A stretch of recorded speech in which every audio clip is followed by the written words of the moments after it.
We need to talk about Sean Duffy because he's been saying some truly wild stuff lately. People dress up like they're going to bed when they fly. So we want to push people as we come into a really busy travel season.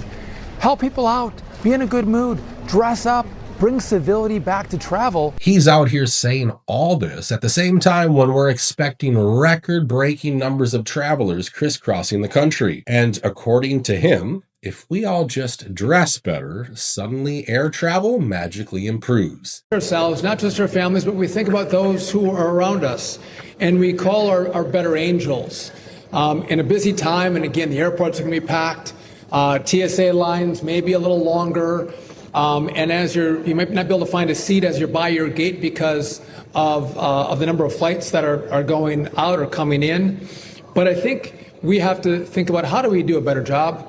How do we, maintain maybe some of that frustration we have as we travel this Thanksgiving season?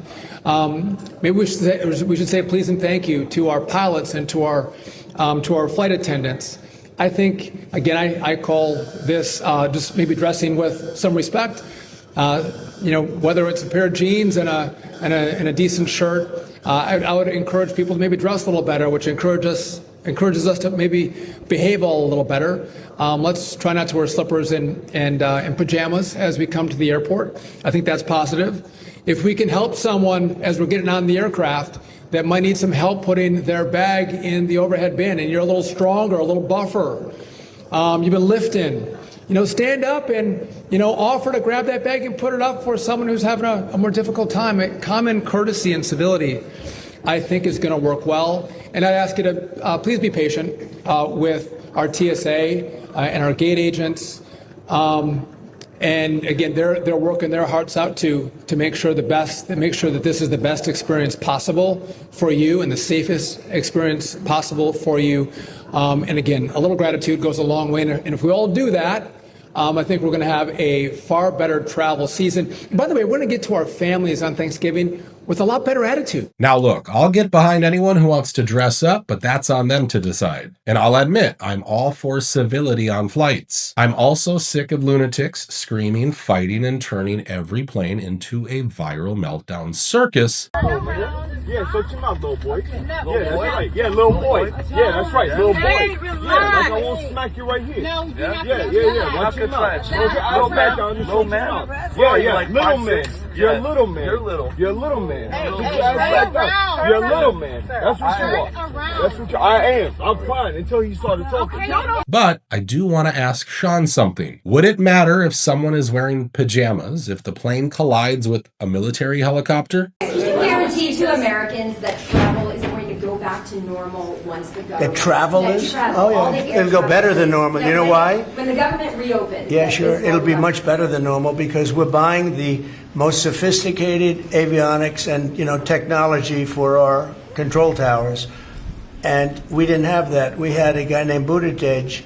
Edge, they say is the best way. Just say two edges, like off the edge of a cliff, which is where they were taking us, by the way. Edge was the Secretary of Transportation, and he spent billions of dollars trying to patch together our air traffic control system, which was a conglomeration of all different systems in all different cities. They had hundreds of companies working on it, and they were spending billions of dollars. And when they turned it on, it didn't work. It didn't even work a little bit. That's why you had a helicopter crashing into an airplane, that if we had a great system, bells and whistles would have started going off. Would dressing better help anyone if the pilot is tripping on mushrooms and tries to crash the aircraft? An off-duty airline pilot has made his first court appearance after he allegedly tried to shut down the engines of an Alaska Airlines flight while it was at cruising altitude. 44-year-old Joseph David Emerson facing 167 charges, including 83 counts of attempted murder. Kate. A new federal complaint says that this off-duty pilot, Joseph Emerson, may have been taking psychedelic mushrooms while he was doing this. And just for context, that guy is not serving any more jail time for nearly ending 83 lives. Well, Pete, Nora, the judge told the packed courtroom this morning she did not agree with these federal charges being filed against Emerson.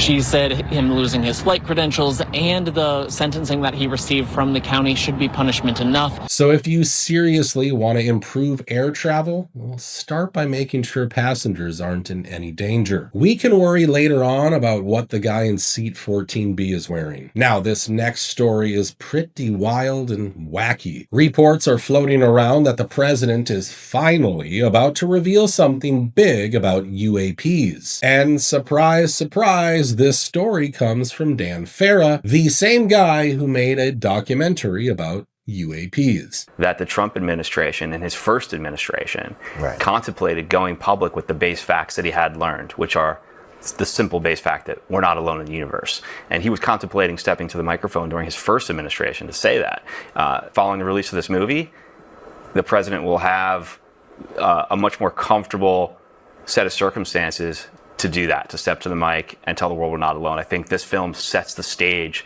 for him to be the leader that steps to the microphone and tells us definitively humanity is not alone in the universe. Now look, I don't fault him too much. He's a filmmaker trying to hype up his project. I get the hustle, and I respect it. My issue is with the media outlets that are amplifying this like it's some guaranteed revelation instead of just another tease. I mean, it wouldn't be the first time a president talked about this stuff. We all remember what Barack Obama said about those flying Tic Tacs.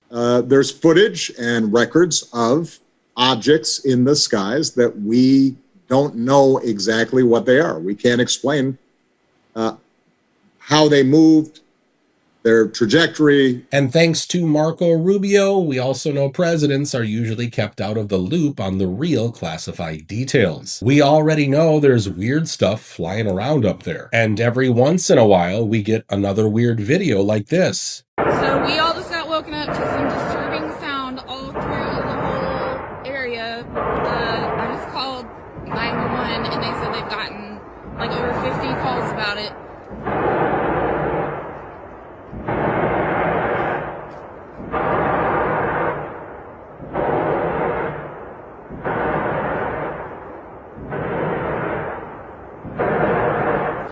Redstone, these are some old Aztec sandstones, located 1 hour outside of Las Vegas.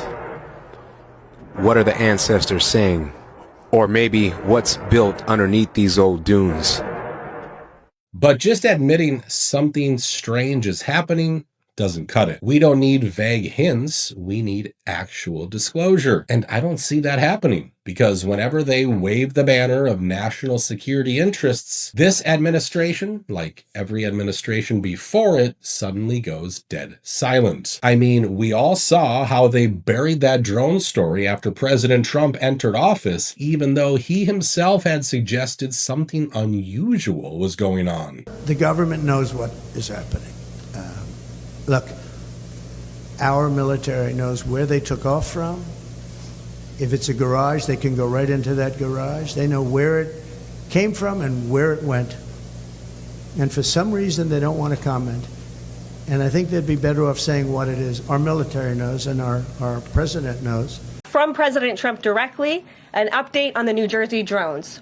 After research and study, the drones that were flying over New Jersey in large numbers were authorized to be flown by the FAA for research and various other reasons.